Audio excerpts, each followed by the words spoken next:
Continuamos hoy con nuestro estudio del libro de Génesis. Nos encontramos ya al final del capítulo 15 de este libro, y en nuestro programa anterior nos detuvimos en el versículo 15.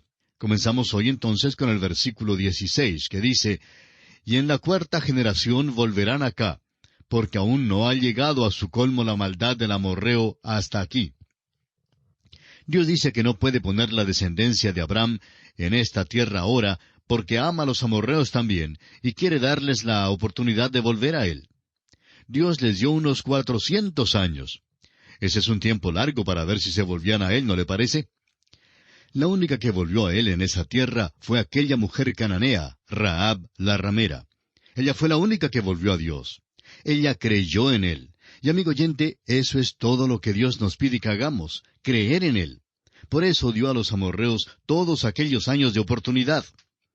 Leamos ahora el versículo 17. «Y sucedió que puesto el sol y ya oscurecido, se veía un horno humeando y una antorcha de fuego que pasaba por entre los animales divididos». Tanto el horno aquí como la antorcha hablan de Cristo. El horno habla de juicio, y la antorcha habla de Cristo como la luz del mundo. Ahora los versículos 18 al 21, los versículos finales de este capítulo 15, dicen: «En aquel día hizo Jehová un pacto con Abraham, diciendo: A tu descendencia daré esta tierra, desde el río de Egipto hasta el río grande, el río Éufrates, la tierra de los ceneos, los ceneseos, los cadmoneos, los heteos, los fereceos, los rafaitas, los amorreos, los cananeos, los gerseseos y los jebuseos». Aquí vemos que Dios está demarcando los límites de la tierra que promete Abraham. Ahora, ¿qué es lo que promete hacer Abraham? Simplemente nada. Lo único que hizo fue creer a Dios. Y amigo oyente, Dios le salvará a usted también. Le salvará por su gracia si usted cree lo que Él ha hecho en su favor. Y aquí concluye nuestro estudio del capítulo 15 del libro de Génesis. Y llegamos ahora al capítulo 16. En este capítulo vemos otra de las pruebas de Abraham, en la cual fracasó. Vemos la incredulidad tanto de Sarai, la esposa, como de Abraham mismo, y también el nacimiento de Ismael. Abraham disfrutó en el capítulo anterior de una experiencia en la cumbre, y uno pensaría que continuaría caminando en lugares altos ahora. Pero vemos que Abraham no es perfecto. Notamos aquí un debilitamiento de su fe. La demora de Dios causó que Abraham dudara, y que tratara de resolver un asunto por sí mismo. Trató de ayudar a Dios, lo cual Dios no aprobó. Es un chasco grande después de haber estudiado el capítulo previo. El versículo 1 del capítulo 16 nos dice: «Sarai, mujer de Abraham, no le daba hijos, y ella tenía una sierva egipcia que se llamaba Agar». Recuerde usted que ya dijimos que Abraham adquirió dos cosas en la tierra de Egipto, las cuales le causaron grandes dificultades. Una causa de sus dificultades fueron las riquezas. La otra causa fue esta sierva egipcia que adquirió por allá. El versículo 2 nos dice: «Dijo entonces Sarai a Abraham: Ya ves que Jehová me ha hecho estéril. Te ruego pues que te llegues a mi sierva. Quizá tendré hijos de ella». Y atendió Abraham al ruego de Sarai. Lo que le sugirió Sarai era la costumbre general de aquel entonces. Cuando le era imposible a una esposa concebir un niño, había la concubina que lo hacía. Eso era según la ley y la costumbre de aquel día. Las implicaciones morales en las cuales usted y yo pensamos no se encuentran aquí en este relato histórico. Sin embargo, esto no quiere decir que Dios lo aprobó. Dios no aprobó eso de ninguna manera, y lo va a dejar muy en claro. Abraham y Sarai se criaron en Ur de los Caldeos, donde esto era una práctica común. Y el aspecto moral no es lo que para ellos era tan terrible. Lo terrible es que ellos simplemente no le creyeron a Dios. Cometieron un pecado, y claro que fue un pecado. Y Dios lo trató como tal. Fue un pecado el que Abraham tomara a Agar, la sierva de Sarai. Pero en nuestros días invertimos el énfasis y decimos que el tomar una concubina es pecado, pero no prestamos mucha atención a la incredulidad. Con todo, la incredulidad es el pecado mayor aquí, es decir, fue mucho peor que el otro. Ahora, la sugerencia de que Abraham tomara a Agar fue idea de Sarai, y Abraham le atendió. Parece que Abraham cedió su posición como cabeza del hogar aquí y siguió la sugerencia de ella. Veamos ahora lo que ocurre. Leamos los versículos 3 al 5 de este capítulo 16 de Génesis. Y Sarai, mujer de Abram, tomó a Agar su sierva egipcia, al cabo de 10 años que había habitado Abram en la tierra de Canaán, y la dio por mujer a Abram su marido. Y él se llegó a Agar, la cual concibió, y cuando vio que había concebido, miraba con desprecio a su señora. Entonces Sarai dijo a Abram, mi afrenta sea sobre ti, yo te di mi sierva por mujer, y viéndose encinta, me mira con desprecio. Juzgue Jehová entre tú y yo. La sierva egipcia se convierte en la concubina de Abram, y esto por supuesto no es la voluntad de Dios. Dios no va a aceptar la descendencia de ninguna manera, y no la aceptó. ¿Por qué? Porque estuvo mal. No diga que Dios aprobó esto. Todo lo que se puede decir es que esto se relata en las Escrituras porque es un hecho histórico que tuvo lugar, pero eso no quiere decir que Dios lo aprobó. Y podemos ver aquí el problema que surge. Agar despreciaba a Sarai porque pudo concebir un niño de Abram, mientras que Sarai no pudo hacerlo. De modo que, por esa razón, miraba con desprecio a Sarai. Luego, Sarai se da cuenta de que ha hecho mal y dice, mi afrenta sea sobre ti. Claro que hizo mal, amigo oyente. Dios no va a aceptar esto, y servirá de angustia a Abram. Notamos aquí que no están confiando de veras en Dios como debieron haber confiado. Después de todo, Abram en ese entonces tenía 90 años y Sarai tenía 80 años. Quizá habían llegado a la conclusión de que ya no iban a tener un hijo. Quizás Sarai buscó una explicación racional y creyó que esa era la manera en que Dios quería que actuara. Creía que debían seguir la costumbre de aquellos días. Sin embargo, fue todo contrario a la manera en que Dios hace las cosas. Ahora es importante recordar que simplemente porque este hecho se encuentra en la Biblia, no quiere decir que Dios lo aprueba. Este libro es inspirado y es un relato exacto, pero en él hay muchas cosas que se encuentran escritas las cuales Dios no aprobó, y esta es una de ellas. Leamos ahora el versículo 6 de este capítulo 16 de Génesis. Y respondió Abram a Sarai, He aquí tu sierva está en tu mano, haz con ella lo que bien te parezca. Y como Sarai la afligía, ella huyó de su presencia. Agar huyó, y probablemente eso hubiera significado la muerte para ella y ciertamente para el niño. Y el versículo 7 dice, Y la halló el ángel de Jehová. Y creemos que este es el Cristo preencarnado, y es característico de él, siempre buscando a los perdidos. Y en los versículos 7 al 10 de este capítulo 16 de Génesis leemos, Y la halló el ángel de Jehová junto a una fuente de agua en el desierto, junto a la fuente que está en el camino de Shur, y le dijo, Agar, sierva de Sarai, ¿de dónde vienes tú y a dónde vas? Y ella respondió, Huyo de delante de Sarai mi señora.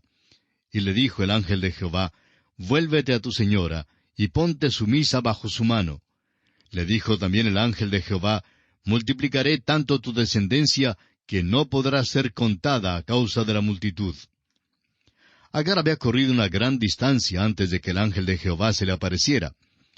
El apóstol Pablo en el capítulo 4 de su epístola a los Gálatas se sirve de todo este incidente aquí como una alegoría y nos explica su significado. Pablo habla de Agar y su descendencia como si fuera Sinaí, donde fue dada la ley, y la legalidad de ella y la servidumbre de ella. Luego habla de Sarai, la que es libre. La que realmente pertenecía a Abraham era Sarai, la cual era su esposa. Ahora hemos sido unidos a Cristo. La iglesia ha sido desposada con Cristo. El apóstol Pablo dice que la iglesia es como una virgen pura y que un día será la novia de Cristo. Amigo oyente, usted no querrá estar bajo la ley. Esa es otra cosa que ni usted ni yo necesitamos. Eso sería como Agar, y ese es precisamente el punto que destaca Pablo en su epístola a los Gálatas. Si usted es la novia de Cristo, si es libre como Sarai, pues no es necesario tratar de ser como Agar y ponerse bajo la ley. Todo este asunto será una causa de tristeza grande. Ya lo es para Sarai, pero no solo hará efecto en ella, será causa de tristeza aún más grande para Abraham más adelante. Ahora el ángel de Jehová habla acerca del niño. El niño es hijo de Abraham. Leamos los versículos 11 y 12 de este capítulo 16 de Génesis. Además le dijo el ángel de Jehová, He aquí que has concebido, y darás a luz un hijo, y llamará su nombre Ismael, porque Jehová ha oído tu aflicción. Y él será hombre fiero. Su mano será contra todos, y la mano de todos contra él, y delante de todos sus hermanos habitará. ¿Ha mirado usted este versículo a la luz de unos 4,000 años de historia? ¿Ha observado el Medio Oriente y lo que está sucediendo por allá hoy? Es un hombre fiero. Esa ha sido la historia por los siglos de esas tribus beduinas del desierto. Son los descendientes de Ismael, y es un cumplimiento de la profecía que Dios dio. Les dirán a ellos que son los hijos de Ismael. También son los hijos de Abraham, pero proceden de Abraham por medio de Ismael. Ahora los versículos 13 y 14 nos dicen, Entonces llamó el nombre de Jehová que con ella hablaba, Tú eres Dios que ve. Porque dijo, ¿no he visto también aquí al que me ve? Por lo cual llamó al pozo, Pozo del viviente que me ve. He aquí está entre Cades y Bered. Dios es muy bondadoso para con ella. No es el pecado de ella, y por tanto Dios la trata con mucha bondad. Y creemos firmemente que el ángel de Jehová aquí es el Cristo preencarnado que salió a buscar al perdido. Él es tal tipo de pastor y le trae esta buena palabra. Ahora ella tiene un nuevo concepto de Dios. Se dio cuenta que Él la vio, y esto fue algo nuevo para ella. A lo mejor no lo reconoció, pero sin duda ella tenía una idea muy primitiva en cuanto a Dios. Se sintió abrumada por el hecho de que había sido vista por Dios. Esto no nos parece muy impresionante hoy, porque tenemos un concepto más alto de Dios que aquel. Pero espere un momento. Sin duda somos tan deficientes en conocer acerca de Dios de veras como Agar. Es difícil que un hombre tan finito tenga un concepto del Dios infinito.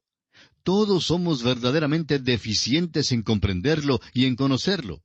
Creemos que es un tema que nos ocupará por todas las edades sin fin de la eternidad, simplemente tratando de conocer a Dios. Y es digno del estudio de cualquier hombre.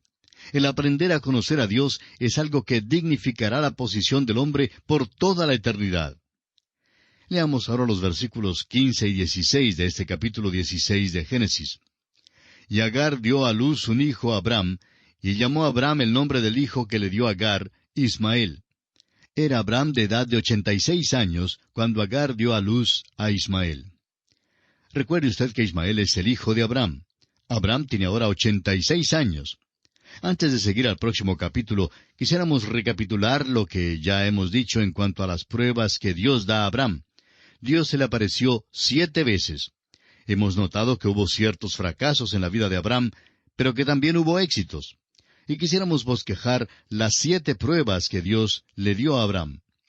Dios le llamó a salir de su ciudad natal, Ur de los Caldeos, y de sus parientes. Tenía que desistir de sus ambiciones y planes personales. Tenía que dejar atrás a sus parientes, a su familia. Abraham respondió parcialmente a esto. Su fe fue débil e imperfecta, pero por lo menos salió. El resultado final es que llegó a la tierra de Canaán con seguridad y fue bendecido. En segundo lugar, hubo hambre en la tierra de Canaán. Y entonces Abraham huyó de la tierra de Canaán y fue hasta Egipto. Allí adquirió las riquezas y adquirió también la sierva Agar.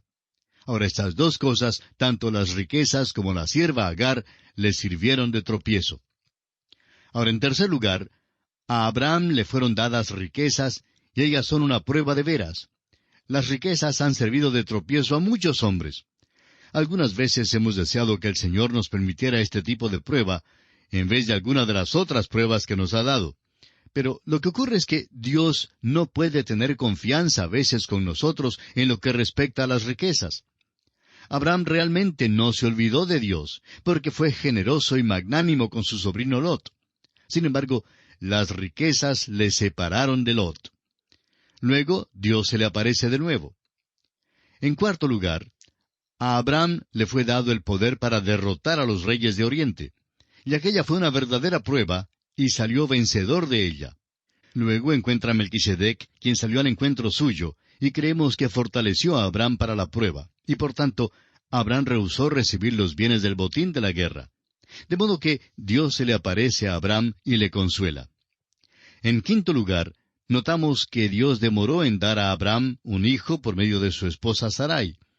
Ambos fueron impacientes y por sugerencia de Sarai trataron de resolver el asunto por sí mismos, saliéndose de la voluntad de Dios. Y allí resultó entonces el nacimiento de Ismael. Los árabes del desierto hoy todavía están en una confrontación con la nación de Israel, y quizá continuarán haciéndolo hasta el milenio. En sexto lugar, veremos más adelante que la sexta prueba fue la destrucción de Sodoma y Gomorra. Abraham pensaba que había muchos justos en las ciudades y por tanto intercede por ellas. De esta experiencia, Abraham se da cuenta que el juez de la tierra hace siempre lo que es bueno. Dios no destruye a los justos con los malos. Y en séptimo lugar, el sacrificio de Isaac. En esta prueba, Abraham obedece a Dios implícitamente y sin reserva. Ahora ha llegado al lugar donde es el hombre de fe, y al lugar en que Dios quería que estuviera. Y esto concluye nuestro estudio del capítulo 16 del libro de Génesis. Nos encontramos ahora en el capítulo 17. Este capítulo es la clave del libro de Génesis. Algunos creen que este es el capítulo clave de la Biblia. En él, Dios hace su pacto con Abraham y cambia el nombre de Abraham por Abraham. También Dios confirma su promesa a Abraham en cuanto al hijo que le ha prometido. El pacto de Dios con Abraham aquí toca dos cosas importantes. Se relaciona con una descendencia y con una tierra. Dios se revela a Abraham por un nuevo nombre, El Shaddai, el Dios Todopoderoso. También le da a Abraham un nuevo nombre. Hemos estado utilizando los dos nombres llamándole Abraham y Abraham, pero realmente hasta este punto su nombre fue Abram, y ahora se cambia por Abraham. Abraham significa padre enaltecido, y Abraham significa padre de una multitud. Ahora Ismael no es el hijo que Dios había prometido a Abraham, porque Dios promete hacer de él una grande nación. Este capítulo explica con claridad que debe haber otro hijo. Encontraremos ahora que Abraham tiene 99 años. Tenía 86 cuando le nació Ismael, y no fue sino hasta 14 años después que le nació Isaac. El versículo 1 del capítulo 17 de Génesis dice, «Era Abraham de edad de 99 años cuando le apareció Jehová y le dijo, Yo soy el Dios Todopoderoso, anda delante de mí y sé perfecto». Dios revela a Abraham un nombre nuevo, el Shaddai, el Dios Todopoderoso. Y el versículo 2 dice, «Y pondré mi pacto entre mí y ti, y te multiplicaré en gran manera». Esta palabra pacto aparece en este capítulo unas 13 veces. Hay 27 versículos en todo el capítulo, y visto que la palabra pacto aparece 13 veces, podemos notar que es muy importante. Evidentemente Dios está hablando acerca del pacto. Vamos a escucharle. «Y pondré mi pacto entre mí y ti, y te multiplicaré en gran manera». Esta es la quinta aparición de Dios a Abraham. Y no es solamente la quinta aparición de Dios a Abraham, sino que Dios llega para hacer el pacto y para reafirmar la promesa que ha hecho con respecto a un hijo. Esto excluye absolutamente al niño Ismael como el hijo prometido. Estamos seguros que esta es una de las razones importantes por la cual todo sucedió así como sucedió.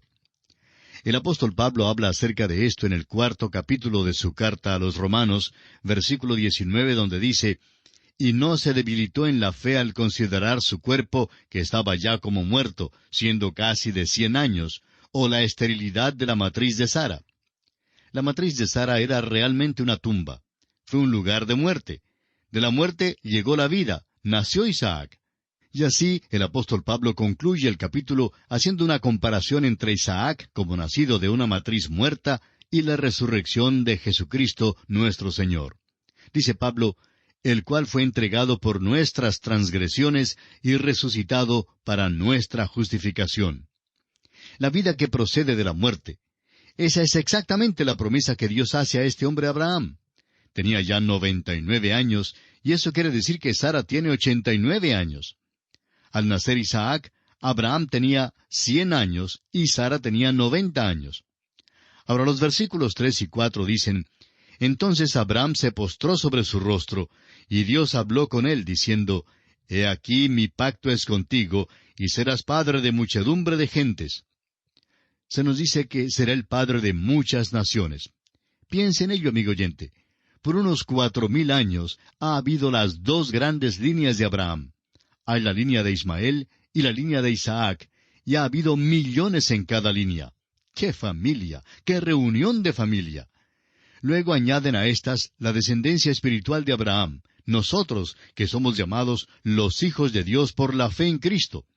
Por eso el apóstol Pablo llama a Abraham el padre de todos nosotros en su carta a los Romanos capítulo 4 versículo 16. Él es el padre de los creyentes en Cristo y de las naciones de Israel y de los árabes. Ciertamente Dios cumplió su promesa. Dijo hace más de 4,000 años que Abraham sería el padre de muchas naciones. Ahora el versículo 5 dice, «Y no se llamará más tu nombre Abram, sino que será tu nombre Abraham, porque te he puesto por padre de muchedumbre de gentes». Abram, como ya dijimos, significa padre enaltecido o padre de la altura. Podríamos decir padre exaltado. Y Abraham significa padre de una multitud. Y aquí vamos a detenernos por esta ocasión y continuaremos considerando el capítulo 17 de Génesis en nuestro próximo programa.